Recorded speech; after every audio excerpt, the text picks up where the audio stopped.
سلام، اظہار Hunzai random thoughts کے ساتھ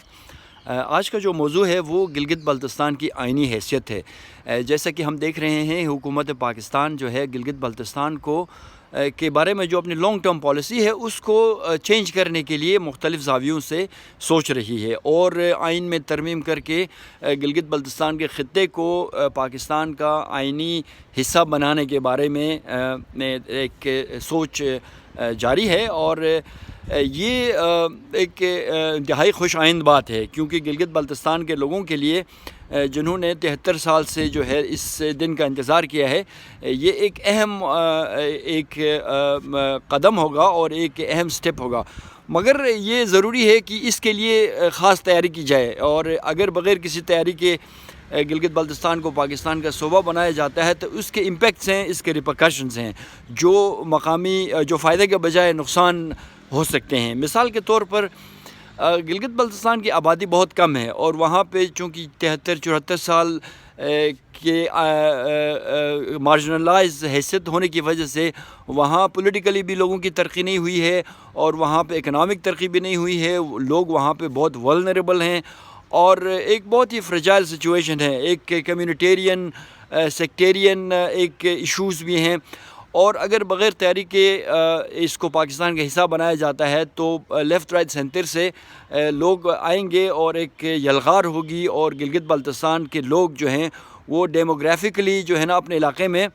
ایک مائنورٹی بن جائیں گے۔ وہاں کے جو وسائل ہیں وہ باہر کے لوگ اٹھائیں گے، خریدیں گے اور اس لیے جو ہے نا فائدے کے بجائے نقصان ہوگا۔ تو ان خدشات کو مد نظر رکھ کے 2015 میں ہم نے ایک آئیڈیا پیش کیا تھا جس کو ہم نے پروونس پلس کا نام دیا تھا۔ پروونس پلس کا مطلب یہ ہے کہ جو 73 سال کی جو نا امیدیاں تھیں ان کے مداوع کے لیے ہمیں سب سے پہلے کچھ پروٹیکشنز چاہیے، کچھ سیف گارڈز چاہیے، اور وہ جو سیف گارڈز ہیں وہ ہسٹوریکلی ان کو اسٹیٹ سبجیکٹ رولز کے نام پہ جانا جاتا ہے، لیکن چونکہ اسٹیٹ سبجیکٹ رول جو ہے نا ایک کولونیل لیگیسی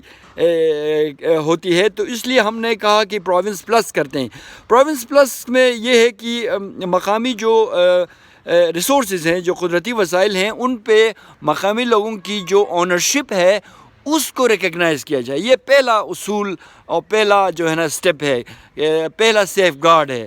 مقامی لوگوں کے جو وسائل ہیں، جو قدرتی وسائل ہیں، زمین ہے اور معدنیات ہیں، دوسری چیزیں ہیں، ان کی اونرشپ، ان کی جو مالکانہ حقوق ہیں وہ گلگت بلتستان کے لوگوں کے پاس ہوں۔ دوسری جو بات ہے وہ یہ ہے کہ چونکہ کلچرلی کافی ہم لوگ مختلف ہیں گلگت بلتستان کے لوگ، تو اس لیے ہمیں کلچرل اور لوکل مقامی حکومتی آٹونومی چاہیے، کیونکہ جس طرح ایک دم سے اگر ہم کٹ اینڈ پیسٹ کر کے جو مین اسٹریم کی پالیسیز ہیں وہ ہم پہ اگر لاگو کی جائے، مثال کے طور پر ہم دیکھ رہے ہیں کہ مائننگ کی جو پالیسی ہے وہ بلوچستان سے کٹ اینڈ پیسٹ کر کے ہمارے علاقے پہ لاگو ہوتے ہیں، اس سے کیا ہوگا؟ ہمارا علاقہ بہت فرجائل ہے اور بڑے اسکیل پہ جو ہے نا وہ بڑی کمپنیوں کو مائنز دے کے وہاں پہ مائننگ کر کے جو ہے نا اس ایکولوجیکل جو فریجلٹی ہے اس کو نقصان ہو سکتا ہے۔ تو اسی طرح پولیٹیکل جو انٹرنل آٹونومی ہے یہ بھی ہمارے لیے بہت ضروری ہے، کیونکہ ہماری پولیٹیکل ڈیولپمنٹ نہیں ہوئی ہے 74 سال تک ہمیں پولیٹیکل ڈیولپمنٹ نہیں ہوئی ہے۔ ہم مین اسٹریم کے لوگوں کے ساتھ، پولیٹیکل لوگوں کے ساتھ مقابلہ نہیں کر سکتے ہیں۔ مثال کے طور پر یہاں سے کوئی پیسہ والا بندہ آئے گا اور وہاں انویسٹ کرے گا، وہاں کا وہ جو ہے نا وہاں کی مقامی شہریت لے گا اور وہاں الیکشن لڑے گا، تو ان نو ٹائم 10-20 سال میں جو ہے نا GBLA میں مقامی لوگوں کی حکومت نہیں ہوگی بلکہ اور لوگوں کی حکومت ہوگی۔ تو ان چیزوں کو روکنا، ان چیزوں کے بارے میں جو ہے نا پروٹیکشنز اور سیف گارڈز رکھنا بہت ضروری ہے۔ جو ایک اور بات ہے وہ یہ ہے کہ کچھ ہمارے جو دوست ساتھی ہیں وہ یہ کہتے ہیں کہ جی تاریخ میں یہ ہے وہ ہے، تو تاریخ جو ہے نا وہ ظاہر ہے وہ ہم نے نہیں لکھی ہے، وہ اور لوگوں نے لکھی ہے. اور اگر ہم ہمارے علاقے کے اوپر باہر کے لوگوں کا، کشمیریوں کا اور دوسرے لوگوں کا قبضہ رہا ہے 70-80 سال تک، اس سے بھی زیادہ انگریزوں کا قبضہ رہا ہے، تو وہ مجبوری تھی، وہ ایک کلونیل دور تھا. تو ہمیں وہاں سے کچھ نہیں ملنا، ضرور ہم نے سبق حاصل کرنا ہے،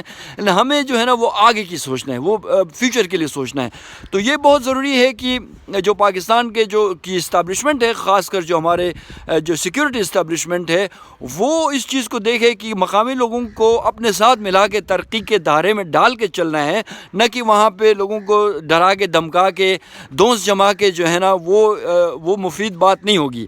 تو اس لیے مقامی لوگوں کے لیے بھی یہ ایک اہم بات ہے کہ ہمیں اپنے جغرافی حیثیت کو ہمیں سمجھنا چاہیے، اور ہم چین اور پاکستان کے بیچ میں ایک برج کی حیثیت رکھتے ہیں. اور ہمارا جو اولین فائدہ ہے، سب سے بڑا جو فائدہ ہے وہ یہ ہے کہ ہم اس ریجنل ترقی میں، اس علاقائی ترقی کے مین دھارے میں شامل ہو جائیں، تعلیم حاصل کریں، ہنر حاصل کریں، کاروبار میں جائیں، اور جو ہے نا پارٹنرشپس کریں. باہر کے جو انویسٹرز آئیں گے ان کے ساتھ پارٹنرشپس کریں، ان کو زمین نہ بیچیں، چاہے جو بھی کس قسم کے بھی ادارے ہوں، چائنیز ہوں،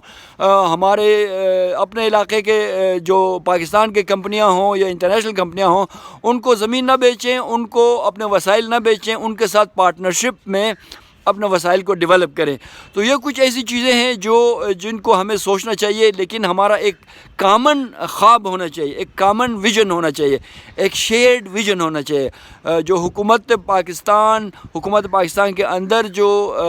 انسٹیٹیوشنز ہیں، وہ جو ریجنل پاور ہے، چائنا ہے، اور مقامی جو لوگ ہیں، ہم سب کو ایک پیش پہ ہونا چاہیے، اور ایک دوسرے کے انٹرسٹس کا، ایک دوسرے کے جو مفادات کا خیال رکھتے ہوئے ہمیں آگے جانا چاہیے. ایسا نہیں ہونا چاہیے کہ ہمیں ایک چھوٹے طبقے کو وہ دبا دیا جائے اور باہر کے لوگ اپنی مرضی سے جو ہے نا اس علاقے کو چلانے کی کوشش کریں. تو آج کے لیے اتنا کافی ہے، پھر انشاءاللہ اس موضوع پہ اور بھی ڈسکشن کریں گے.